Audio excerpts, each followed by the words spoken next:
Hey students, this video is going to go over how to draw Lewis structures. So you'll see on page 6 in the packet, we've got the steps listed for drawing Lewis structures over there on the left. Now, step number 1 is the most important step of drawing Lewis structures. It's the bucket step. So I got all of you in this nice gift of a bucket for Christmas this year. And this bucket has a very special purpose. It's going to hold valence electrons. So the most important step of drawing Lewis structures is to count your valence electrons. So we're going to go through the steps and we'll go through the multiple steps for these different molecules over here. So we're going to start with SF2.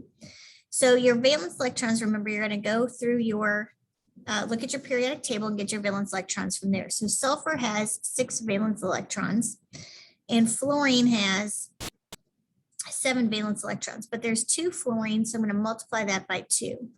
So it's going to get 14 electrons from the fluorine, gives me a total of 20 electrons, valence electrons. Now, step 2 is the skeleton. You have to decide which element is going to go in the middle of your structure. So typically we put the least electronegative element in the center of the center of the molecule, except hydrogen. Hydrogen never goes in the middle. So that means we're going to put sulfur in the middle here. And you're going to connect everything to that with a line. That line is going to represent a bond, which represents a shared pair of electrons. So that means we've just used 4 electrons to draw this little skeletal structure here. Okay. Now the next step is going to be the outsiders. You put electrons around the outside atoms in order to get those to be stable. So everything wants how many valence electrons to become stable? Everything wants 8 valence electrons. So the fluorines right now have 2 valence electrons because of the line. So that means that they need 6 more. So I'm going to put 6 dots around each fluorine to get each fluorine up to 6. So that means we've just drawn 12 dots and we need 4 more. So the next step is the leftovers. The leftovers go on the central atom. So I put 2 dots or 4 dots total, 2 lone pairs of electrons on that sulfur. So now the last step is to make sure that they're happy, to make sure that they're stable. So you want to count your valence electrons around each atom in the molecule to make sure it has 8 valence electrons. This fluorine here has 2, 4, 6, 8 electrons because the line is 2. This fluorine on the right side has 2, 4, 6, 8 electrons. So that one's stable. And the sulfur has 2, 4, 6, 8 electrons, and that's stable. So we've done our molecule correctly, and this is a valid Lewis structure. So let's look at this next example here. Okay, we've got COCl2. So we want to count our valence electrons first. That's the most important step, to put those valence electrons into our bucket. We have to use all of the valence electrons we put in our bucket. And once we're out, we're out. We can't use any more. So carbon has 4 valence electrons. Oxygen has 6 valence electrons. And chlorine has 7 valence electrons times 2, because it has a subscript of 2. So that means we have 24 total valence electrons. So then the skeleton, you've got to decide which element is going to go in the center of your structure. So which one of these is the least electronegative element? Remember, electronegativity is going to be increasing up and to the right on the periodic table. So we're looking for the one that's furthest left. So that means carbon is going to go in the middle, and I'm going to connect everything to that in order to try to get this to be as symmetrical as possible. So there we go. So I've used 2, 4, 6 electrons. So I've got 18 left. Now the third step, remember, is going to be the outsiders. We put dots around the outside atoms in order to make them happy. So the chlorine right now has 2 electrons to it, so it needs 6 more, or 6. Same with this chlorine over here, 2, 4, 6. And then the oxygen also has 2 electrons around it right now because of that line. So it needs 2, 4, and 6. So we've used all of the electrons that are in our bucket because we just drew 18 dots. So that means we have 0 electrons left over. Step 4 is the leftovers. Well, there are no leftovers, so we don't have to do that step. Step 5 is happy and stable. So is everything happy and stable? The chlorine has 2, 4, 6, 8 electrons around it. The line is 2. This chlorine has 2, 4, 6, 8 electrons around it. The oxygen has 2, 4, 6, 8 electrons. The carbon, though, has 2, 4, and 6. Okay, so we need to put 2 more electrons on the carbon so we can put our dots there. Or can we? We really can't do that because we don't have any more electrons in our bucket. We have 0 electrons left. We've used up all of those electrons. And so that means we need to create a double bond in order to make the carbon happy. So in order to create a double bond, you are going to erase a pair of electrons away from one of the outside atoms and make a double bond between that atom and the central atom. So which one are we going to take the electrons away from? One of the chlorines or the oxygen? Well, we're going to take a pair of electrons away from the oxygen. And oops, I erased one extra. So let me go ahead and redraw that there. And then we're going to create a double bond, so an extra line between the carbon and the oxygen. That still gives us 2, 4, 6, 8 electrons around the oxygen, and it gives us 2, 4, 6, 8 electrons around the carbon. So now this one is stable here. So we usually pick the element, the one on the outside that has the capability of forming multiple bonds. Let me show you what I mean really quick. You look at oxygen's Lewis dot structure. It looks like this: 1, 2, 3, 4, 5, 6. Whereas chlorine has 7 valence electrons. And so it looks like this: 1, 2, 3, 4, 5, 6, 7. So when I look at this, it tells me that I've got 1 extra bonding site on the chlorine, but I've got 2 bonding sites available on the oxygen. So oxygen is capable of forming more bonds than the chlorine. And so that's why I'm going to pick the oxygen to make my double bond versus those chlorines. Okay. All right, so let's do the sulfite ion. So remember, when you see these endings here, that's indicating that it's a polyatomic ion. You have to have these memorized. If not, look on page 2. But we've got SO3 with a -2 charge. So we've got to count our electrons. So sulfur has 6 valence electrons. Oxygen has 6 valence electrons times 3. So that gives us 18 electrons. So added together, that is 24. But what does this -2 mean? That -2 means that it gained 2 electrons. So we had to add 2 electrons there. So we have 26 total electrons. Okay, always, always, always count the valence electrons for your bucket. See how many electrons you have to work with. So which element here is going to go in the center of our molecule? The sulfur is going to go in the middle. So we're going to put sulfur in the middle, and you connect everything to it with a line. It doesn't matter how you arrange these around your central atom. If you put top and left and right, that's fine. If you put top, bottom, and left, that's fine, as long as you're putting all of them around it. How many electrons did we use there?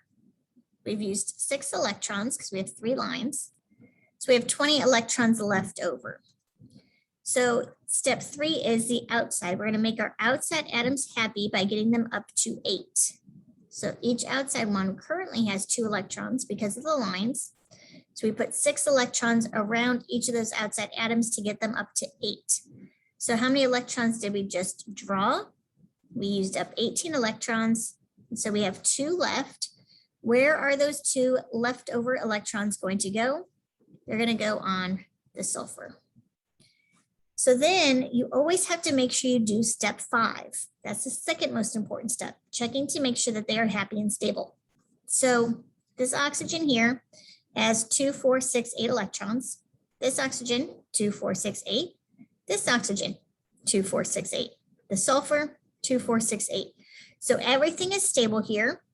With your polyatomic ions, though, there's one last step. You've got to put brackets around your structure with the charge outside of your structure to indicate that this is a polyatomic ion. Okay? So let's move on down to these ones down here at the bottom. A second here. Okay, so we've got nitrate ion. Let me change my colors. So nitrate 8 is telling us that it's a polyatomic ion. So this is NO3 -1. So we count our valence electrons. Nitrogen has 5 valence electrons. Oxygen has 6 times 3. So that's 18. So that's 23 electrons. But remember, this is a polyatomic ion. So what does that -1 mean? It means it gained an electron. So to add an electron, we have 24 total electrons. Step 2, we've got to figure out our skeleton. Which atom is going to go in the middle? Nitrogen is going to go in the middle, and we're going to connect our oxygens to it with a single line, which represents a single bond. So we've used up 6 electrons there. We have 18 left. Step 3 is the outsiders. We make the outside atoms happy by adding enough electrons on the outside to get them up to 8. So we've got, there we go. And that means we've used up 18 electrons drawing those dots. So there's nothing left over. There's no reason to do step 4, but we have to do step 5. We have to make sure everything is stable and happy. So our oxygen has 2, 4, 6, 8. This oxygen has 2, 4, 6, 8. This top oxygen has 2, 4, 6, 8. The nitrogen only has how many electrons around it? It only has 6 electrons. So that means that we need to make a double bond. So we need to erase a pair of electrons and make a double bond between that element and the central atom. Does it matter which oxygen we take those electrons away from? No, it doesn't matter, because they're all oxygens. So we're going to take a pair of electrons away. So, 1 second, okay. And then we're going to make a double bond. So I'll draw a second line in here. And now our central atom is happy. 1, 2, 3, 4. So we have 4 bonds, 8 total electrons. Now here's the thing. Because this double bond could have been to this oxygen on the left, or this oxygen on the right, or the top oxygen, that means this is a resonance structure. Resonance. It means that the double bond could exist here, here, or here. So to indicate that the double bond could exist in multiple places, we're going to draw a dashed line between the other elements or the other atoms where that double bond could exist. And we do have to put our brackets around it, not just because it's a polyatomic ion, but also because it's resonance structure. And we would have a -1 charge. Okay. Let's go ahead and do this SO3. First thing we're going to do is count our valence electrons, put them in the bucket. So we have SO has 6 valence electrons also times 3, so it's 18. So we have 24 electrons. Which element is going to go in the middle of our molecule? Sulfur is going to go in the middle. We're going to connect everything to the sulfur with a single bond. How many electrons did we just draw in our picture? We just drew 6 electrons. We have 18 left. Where are those electrons going to go? They're going to go around our outside. So 2, 4, 6, 8, 10, 12, 14, 16, 18. So we've used up all of our electrons. We've drawn 18 electrons. We have 0 electrons left over. Are we done drawing this molecule? No, because we haven't done step 5. Is this happy and stable? Well, the oxygens are all happy and stable because the oxygens all have 8 valence electrons, but the sulfur only has 2, 4, and 6. So that means we have to make it stable by taking a pair of electrons away and creating a double bond between that oxygen and the sulfur. Could the double bond exist anywhere in this structure?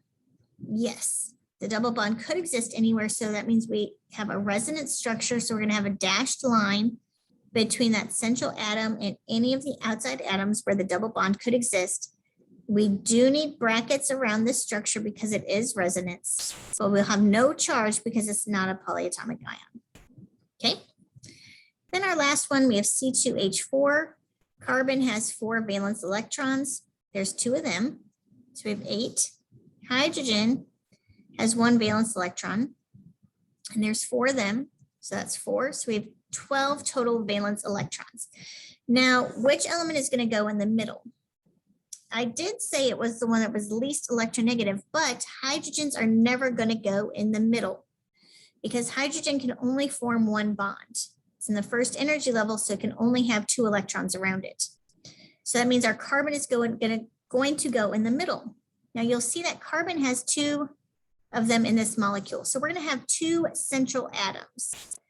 We're going to connect the carbons to each other, and then we're going to put 2 hydrogens on each carbon, excuse me, in order to make it as symmetrical as possible.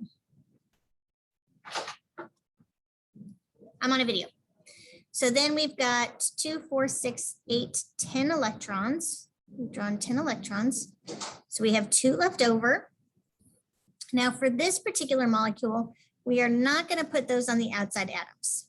Okay, those hydrogens are not going to get dots. Hydrogens never get dots because they only get 2 electrons total. So once you draw a line to hydrogen, it is already happy and stable. So these 2 electrons here are going to go between the carbons, and it's going to be a double bond in order to get those carbons up to 8 valence electrons. We have 2, 4, 6, 8 electrons around the carbon. We have 2, 4, 6, 8 electrons around this carbon, and each hydrogen has 2 valence electrons. And so that one is nice and stable. So that's how you draw your Lewis structures. If you have any questions about that, please reach out and let me know. Thanks.